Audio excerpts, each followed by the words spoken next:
Welcome back, guys. Today we're chatting about the Sony A7V once again. A really big release, of course. This is going to be huge for Sony lovers and the camera industry, as you know, this is a big deal, a really good selling camera. And there's a few things that we wanted to discuss today to just kind of clear the air, because there's a few things that I've kind of uncovered here thanks to some subscribers that, you know, are a really big deal. And the first one I wanted to address right away because it was something that I talked about previously, and that was third-party lenses. Now, one of the big things that Sony has to offer in the ecosystem for me is the ability to have pretty much unlimited lens choices.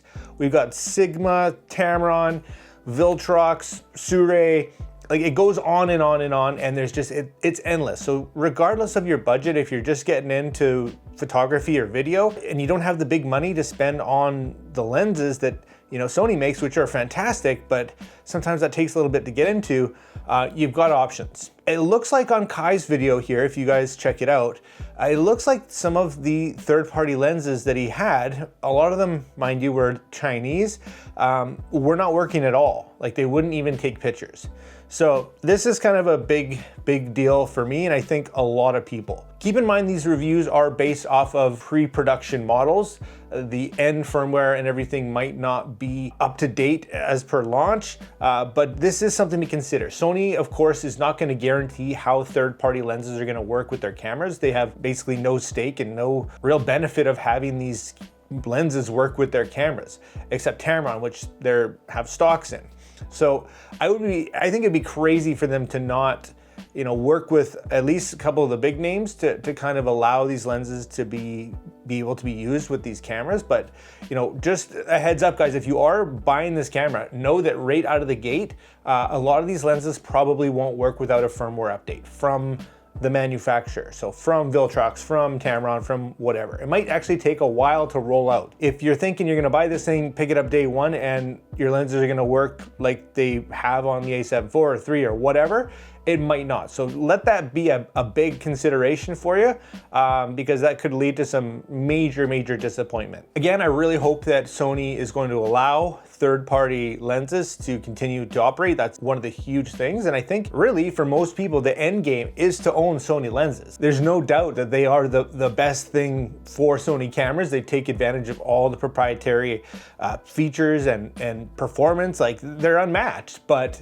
they're very expensive. So keeping that tool in there, I think, is a really big deal. And again, for me, one of the big things over the competitors. So a few other things I was really surprised by. I put out a poll to you guys, and believe it or not, it looks like kind of the majority are not going to be picking up the A7V. Now, it's a relatively small sample size, but I was a little bit kind of shocked by this. I think for me personally, this camera from the A7 IV to the A7V is a huge upgrade, especially if you're a photographer. There's the open gate talk and all this stuff and the raw video and things, but those are so major filmmaking tools that the person buying the mid-range camera, I don't think is really gonna care about those features. And that seems to be the feedback.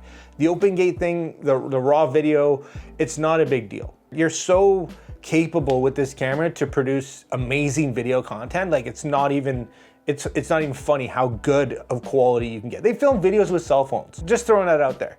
And not to mention, if you're shooting in RAW and all this stuff, like, the amount of storage you need to take advantage of that is just literally insane. Things to consider. Also, I didn't touch on the battery life. Apparently it's quite a bit improved with the new processor, which is kind of nice. Same battery, great battery. We love our battery life.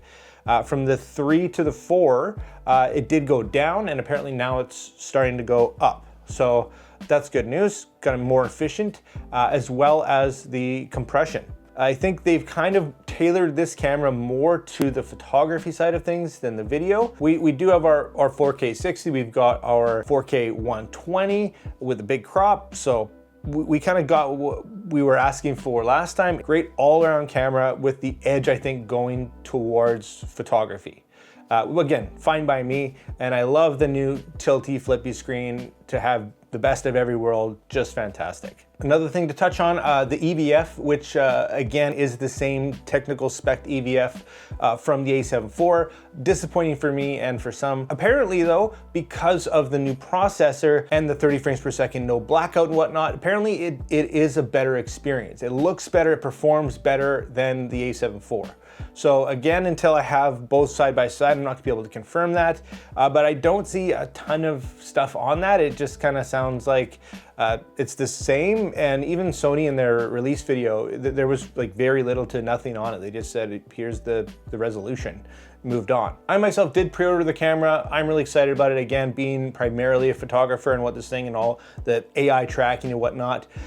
In the 4, I was never 100% confident in the eye autofocus, like the tracking.